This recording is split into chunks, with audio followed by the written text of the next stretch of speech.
is an amazing transformation what took place here as we got into the project. So, if you remember from the earlier visits that we might have done, the walls were out of true and out of plumb by feet, which is really, really bad, really hard stress on a stone structure.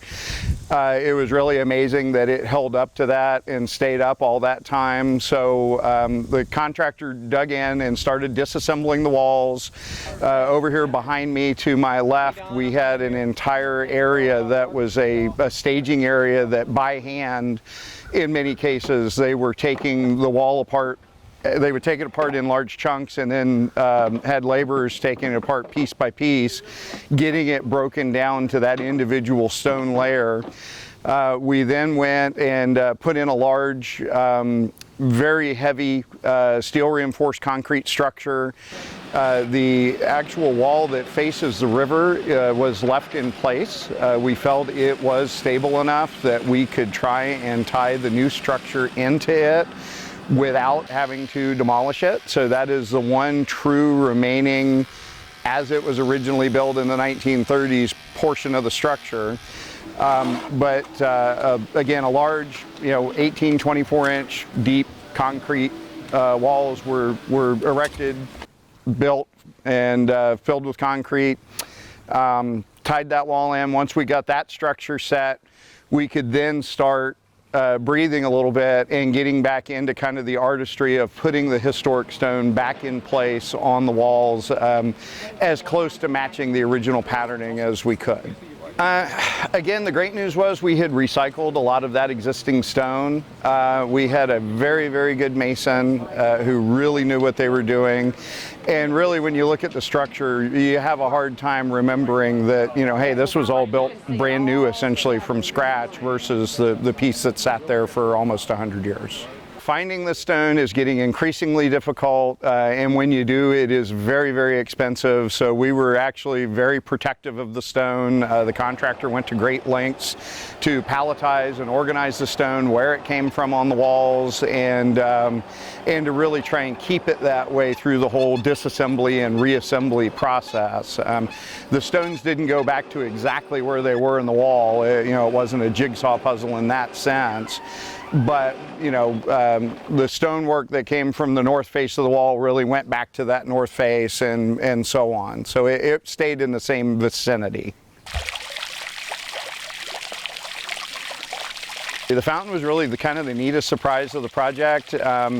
We had assumed it was a planter. That was the way it existed for a number of years. When we documented the location and as best we could how it appeared to be constructed. Once we started disassembling the planter, we started finding some really ornate cast iron features inside of it that were previously unknown to any of us. And we started realizing that maybe we had something more here. So as we continued digging and we started taking great care in pulling those out to try and preserve them, we started finding piping and recognized that suddenly this apparently had been a fountain at some point in the past. It was around that same time that we started getting passersby that were dropping off photos and started telling our construction coordinator on the site, started telling him stories about family that was here and showing just some really neat photos that in the end really helped us to bring it back to what we think it was originally. There's a lot of things that happen in history that end up getting lost. And this was one of those that we really lucked out on. And, we did a good job of documenting it when we disassembled it. So we thought we could get it close in any event, but then actually having photos of people laying around the fountain and with the fountain actually up and running, it was really helpful and really key to trying to get back to that feel of what we thought it was originally. Before this project had taken place, a lot of this site was actually kind of forgotten. The structure had really fallen into disrepair. It was not the iconic feature of this park the way that we're hoping it will be today. So there was a lot of overgrowth and a lot of trees had encroached and grown in. We actually brought a full-size bucket truck, which is a very, very large truck. The crews were able to get it down here onto the site and did an amazing amazing job reaching over as far as that full-length bucket would go to open up the view to the extent we could. There are some things in the view that we tried to keep out of the view, such as there's some sort of unsightly neighbors on the other side of the river that we tried to keep that in perspective when we opened things up and tried not to overdo it. So you've got a nice view of the river now. We did not have that before, and we think it really opened up a nice view space for folks to come down here and have special events, weddings, that kind of thing.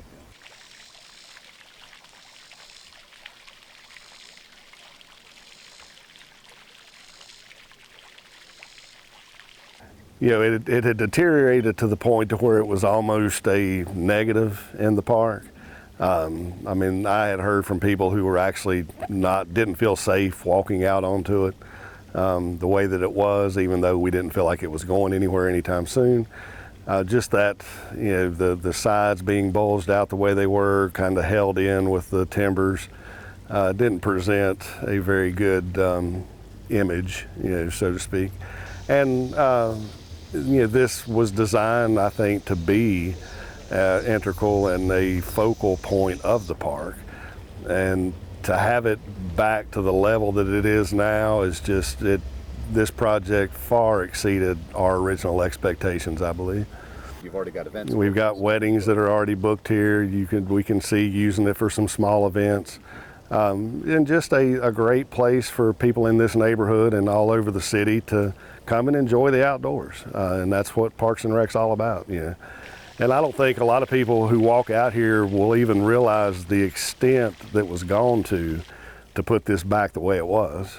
I mean, it looks, like I said, it's a brand new structure, but it still looks like it could have been built in 1930s.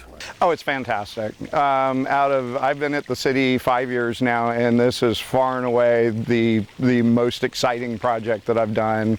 Really hoping that that it's going to be seen as a kind of a crowning element to this park, and actually we're really hoping to get some awards out of it. We are really proud of the structure and the project overall. It came in well under budget and very well could have been an extraordinarily expensive project, and we really lucked out and everything just fell together nicely.